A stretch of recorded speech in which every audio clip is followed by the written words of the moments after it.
Welcome to Bad Wrench Automotive. All right, guys, so we have LS Goat back together.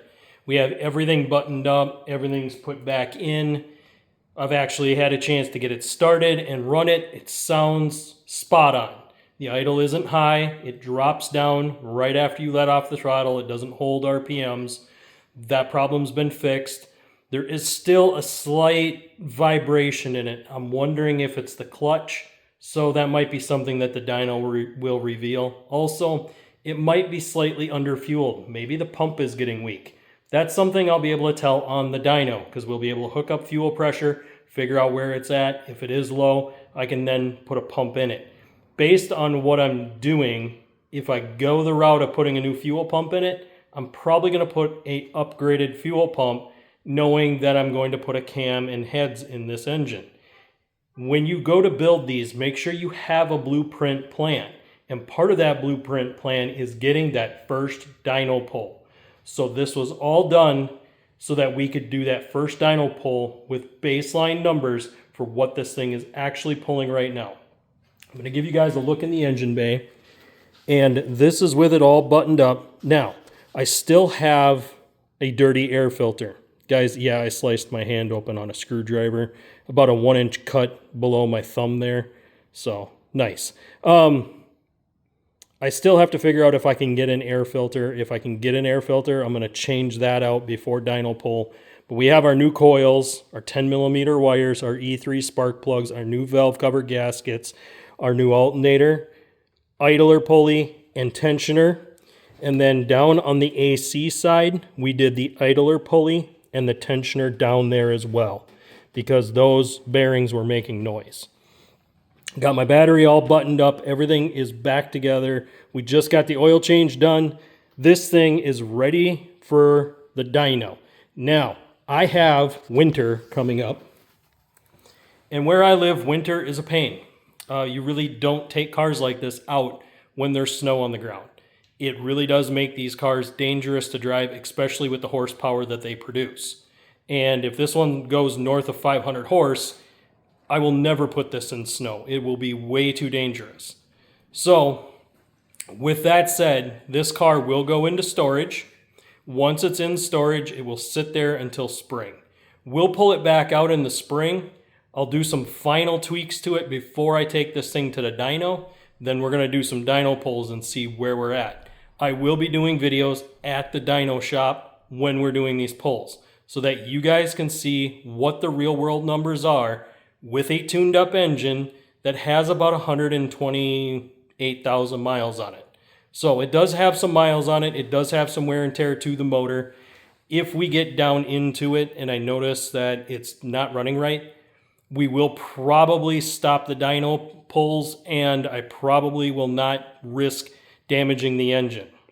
But I do need to know key things. Where is my timing? Where is my fuel? And how is everything working together? If I have problems at this point, I want to know about it so I know how to fix it. Whenever you guys do a project build, make sure you have your ducks in a row. Make sure that it's running good. Do that first dyno pull so that you have a baseline.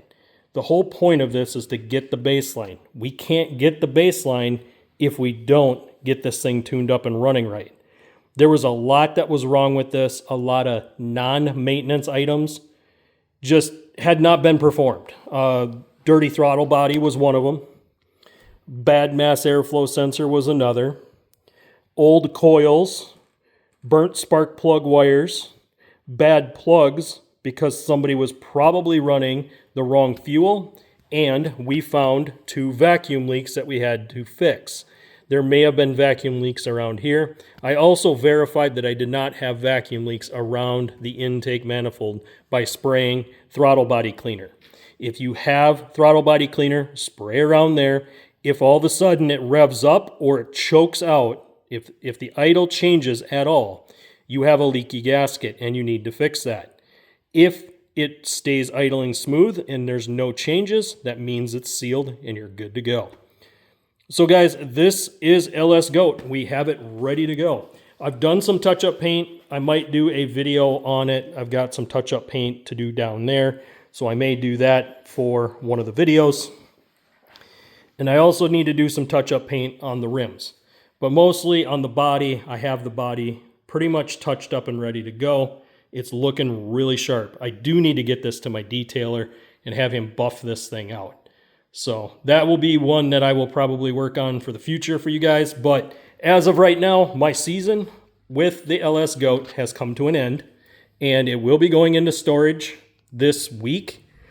And you guys probably won't see it until spring. But once spring hits, the roads are nice, I will be getting this car out, doing any final touch-ups on it that I need before we get it to a dyno for some pulls. I need to know where this thing is at. I know that I have a hurt clutch, so that's going to be something we're going to have to contend with. And I already have a plan for the clutch based on the horsepower rating that I'm looking at.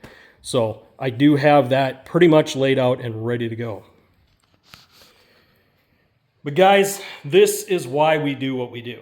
This is why we go through and we fix the problems when we're there. I could have just put coils on it, put new wires on it, put new plugs in it, but I decided to go after the belt system. I decided to fully tune this thing up and get it 100% roadworthy. I could put the key in this, and other than the clutch, I could trust driving this car anywhere right now. The clutch would make me nervous over a long distance. I would really want that clutch replaced before I really push this car on a long trip. I'd probably also want to fix the brakes. But other than that, this car would be roadworthy at this point. This is why we do what we do, especially with these cars. When we know we're going to push them, when we know we're going to go the extra mile with them, when we know we're going to run them hard, we need to make sure that they're on par to handle what we're going to do to them. Guys, if you guys like this LS content, if you guys like the GTO content, make sure you guys hit that like button, hit the subscribe button, ring that notification bell so you get notified when I go live and when I drop new videos. And guys, as always, thank you, and I'll see you on the next one.